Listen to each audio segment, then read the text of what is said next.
nagpapasalamat sa Panginoon sa lahat ng mga blessings na binibigay sa atin, lalo sa ating kalakasan, sa pag-iingat sa atin araw-araw.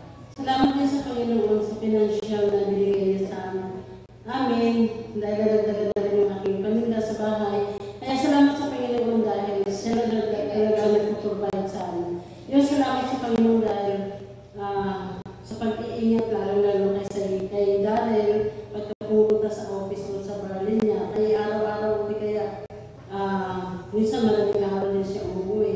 Yung salamat sa kalakasan na binibigay niya sa kanya, ganun din kay Brother Larry, na patuloy din siya na binibigyan ng kalakasan. At pagka doon siya sa bahay, nagbabasa din siya ng Bible, kasi minsan nagtatanong siya kung ano yung healing. Minsan yung mga kanta natin, yan talaga iniisa-isa niya. Kaya salamat sa Panginoon dahil meron talaga siyang willingness na matuto sa Bible. Yan lang salamat.